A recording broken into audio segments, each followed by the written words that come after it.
এক নম্বর হচ্ছে হুকুল্লাহ, আল্লাহ হক।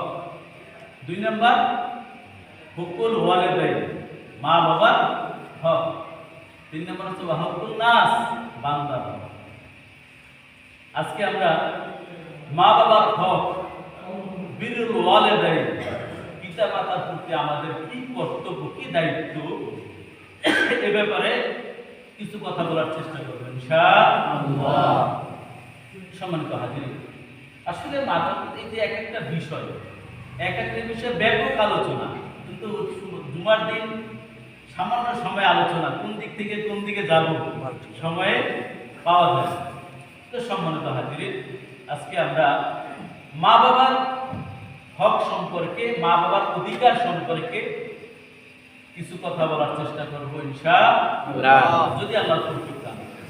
সম্মানিত ভাইরা, আমি আপনাদের সামনে কালামে পাকের 17 নম্বর সূরা,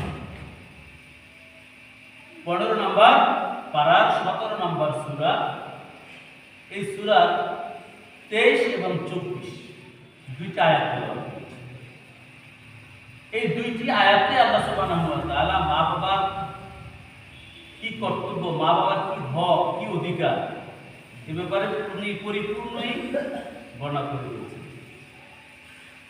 শুধু তাই না, আরো বিভিন্ন জায়গায় আল্লাহ সুবহানাহু ওয়া তাআলা উল্লেখ করেছেন, কিন্তু এই জায়গাটা একবারে গুরুত্বপূর্ণ বেশি বিদায় এখান থেকে আমি তেলাওয়াত করেছি। তো এই সূরাটা রাসূল আরবি সাল্লাল্লাহু আলাইহি ওয়াসাল্লামের মক্কি জিন্দেগিতে নাযিল হয়েছে। বুখারী শরীফের বর্ণনায় এসেছে সূরা ইসরা, বনী ইসরাইল, এরপরে সূরা মরিয়ম, এবং এই সূরাগুলি রাসূল আরবি সাল্লাল্লাহু আলাইহি ওয়াসাল্লামের নবুয়তি প্রথম দিক, জীবনের একটি প্রথম দিক থেকেই অবতীর্ণ হয়েছে, এবং এই সূরা মর্তবা এবং ফজিলত সবচাইতে বেশি। আম্মা হযরত আয়েশা সিদ্দিকা রাদিয়াল্লাহু তাআলা বলেন যে রাসূল আরবি সাল্লাল্লাহু আলাইহি ওয়াসাল্লাম যখন নফল রোজা রাখতেন, একেবারে এত রোজা রাখতেন আমরা মনে করতাম উনি কখনো রোজা ভাঙবেনই না। আবার তিনি রোজা ছেড়ে দিতেন। রোজা যখন ছেড়ে দিতেন, তখন রাখতেন না, অনেক দিন চলে যেত। আমাদের মনে হইতো যেন রাসূল আরবি সাল্লাল্লাহু আর রোজা রাখবেনই না। কিন্তু রাসূল আরবি সাল্লাল্লাহু আলাইহি ওয়াসাল্লাম এই সূরা ইসরা, সূরা বনী ইসরাইল, এটা প্রতিনিয়ত রাতে তেলাওয়াত করতেন। এটা কখনো ছাড়েন না।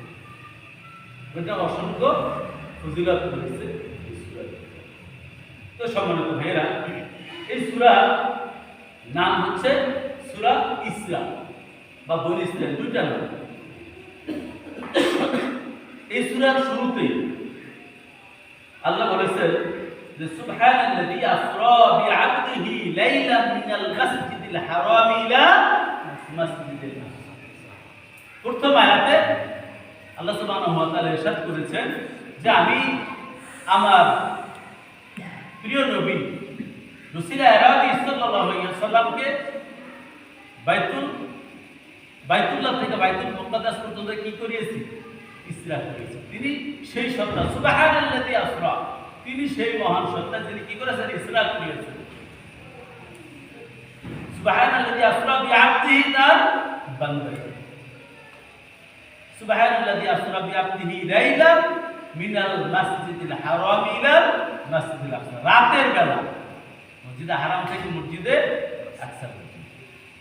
এইখানে যে ইসরা শব্দটা আল্লাহ আসরা যে শব্দটা উল্লেখ করেছেন, এই শব্দটাকে মূলত এই সূরার নামকরণ করা হয়েছে, নাম হিসেবে গ্রহণ করা হয়েছে।